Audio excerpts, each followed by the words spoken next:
கர்த்தருடைய பரிசுத்த நாமத்துக்கு மகிமை உண்டாவதாக. இந்த நாளிலும் உங்களுக்கான வேத வார்த்தைக்கு நேராய் அன்போடு கூட அழைக்கிறோம்.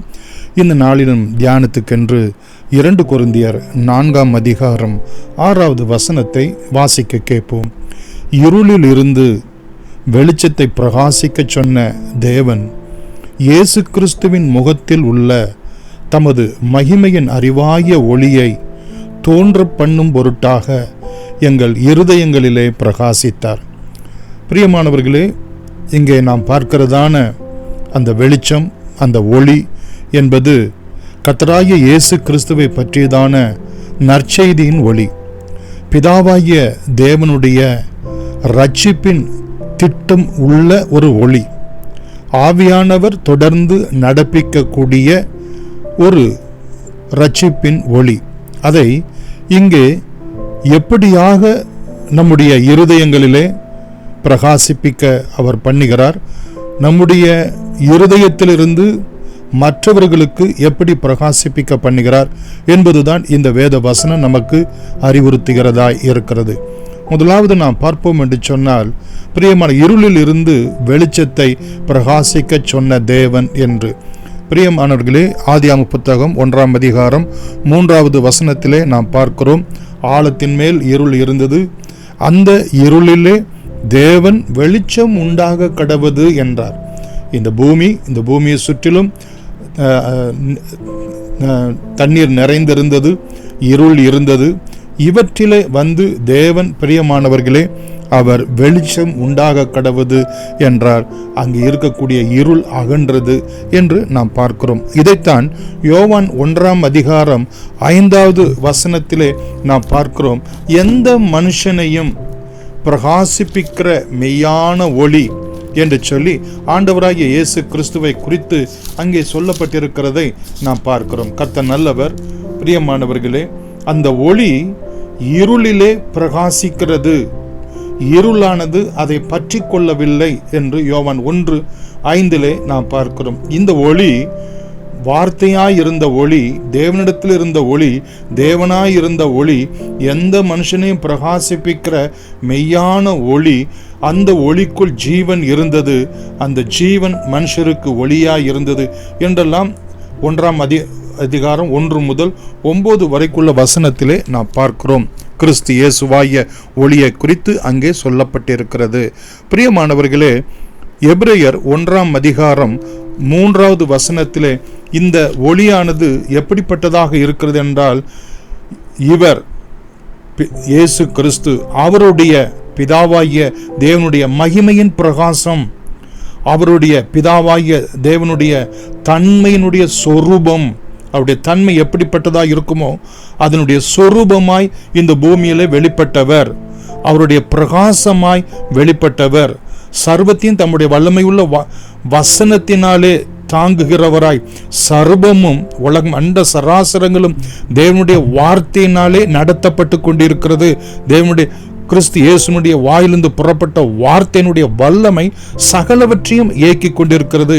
தம்மாலே தாமே நம்முடைய பாவங்களை நீக்கும் சுத்திகரிப்பை உண்டு பண்ணி உன்னதத்தில் உள்ள மகத்துவமானவருடைய வலது பார்சத்தில் உட்கார்ந்திருக்கிறார்.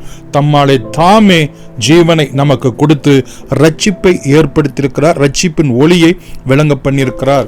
ஆதலால் யோவான் 14:9 பார்க்கிறோம், பிலிப்பு இயேசுவினிடத்திலே வந்து பிதாவை எங்களுக்கு காண்பியும், அது எங்களுக்கு போதும் என்று சொன்ன போது, இவ்வளவு நாள் உன்னோடு கூட இருந்து நீ என்னை கண்டது இல்லையா? என்னை காண்கிறவன் என் பிதாவை காண்கிறான் என்று சொல்லி அங்கே பிலிப்பினிடத்திலே ஆண்டவர் சொல்லுகிறதை பார்க்கிறோம். என்னை கண்டவன் பிதாவை கண்டான் என்று சொல்லி.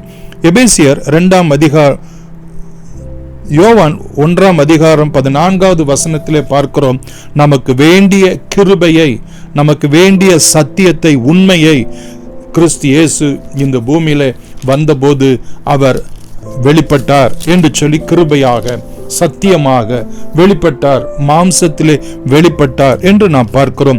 எபேசியர் 2:18 பார்க்கிறோம், அது நிமித்தமாய் தேவனிடத்திலே சேரக்கூடிய ஸ்லாக்கியத்தை, அந்த ஒப்புரவாக்குதலை அவர் ஏற்படுத்தினார் என்று பார்க்கிறோம். இவ்வளவும் கிறிஸ்து இயேசுவினுடைய முகத்திலே இருக்கக்கூடிய அறிவாகிய ஒளி, அந்த அறிவாகிய ஒளி தேவனுடைய மகிமையை நமக்கு விளங்க பண்ணுகிறது. பிரியமானவர்களே, யோவான் 3 அதிகாரம் 3 முதல் 8 வரைக்குள்ள வசனங்களிலே இந்த இருதயத்திலே அவர் எப்படி பிரகாசிப்பிக்க பண்ணுகிறார் என்றால், நம்மை ஒரு புது சிருஷ்டியாய், புது ஜீவனை உடையவர்களாய் நம்மை அவர் மாற்றுகிறார். ஒருவன் கிறிஸ்துவுக்குள் இருந்தால் புது சிருஷ்டியாய் இருக்கிறான். பழையவனைகள் எல்லாம், பழைய இருளுக்கு அடுத்த வாழ்க்கை எல்லாம் ஒளிந்து போயின, எல்லாம் புதிதாயின. எசேக்கியேல் 36:26 முதல் 27, ஒரு புதிய இருதயம், ஒரு புதிய ஆவியை நான் அவர்களுக்கு அருளுவேன் என்ற வார்த்தையின்படி தேவன் கிறிஸ்து இயேசுனுடைய முகத்தில் உள்ள ஒளி அவருடைய மகிமையான ஒளி. அந்த மகிமை என்பது என்ன? பிரியமானவர்களே, யாத்ராகம புத்தகம் 33 அதிகாரம் 18 முதல் 23 வரைக்குள்ள வசனத்திலே அவர் ரட்சிப்புக்கு அடுத்து செய்த கிரியைகள், நியாய தீர்ப்புகள், இது அந்த மகிமைக்குள்ளாக இருக்கிறது. தேவன் செய்த கிரியைகள் ஒவ்வொன்றும், நடப்பித்த ஒவ்வொரு வல்லமைகளும் அவருடைய மகிமையை நமக்கு பறைசாற்றுகிறது.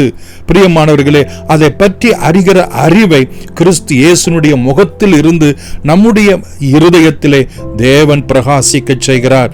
எதற்காக? இந்த கோணாலும் மாறுபாடும் உள்ள சந்ததியிலே இந்த சுடரொளி பட்டயமாகிய வேத வசனத்தை எடுத்துக்கொண்டு, இந்த சத்தியத்தை எடுத்துக்கொண்டு நாம் இந்த ஜனங்கள் மத்தியிலே பிரகாசிக்க வேண்டும் என்று சொல்லி, பிரியமானவர்களே, தேவன் உங்களையும் என்னையும் குறித்த நோக்கம்.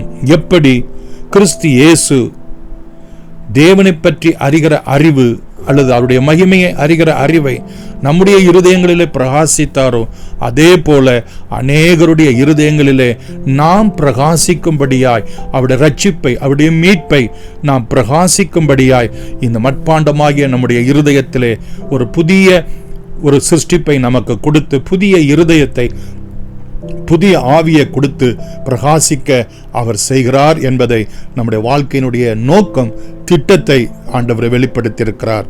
நாம் ஆண்டவருடைய சமூகத்தில் ஜெபிக்கலாம்.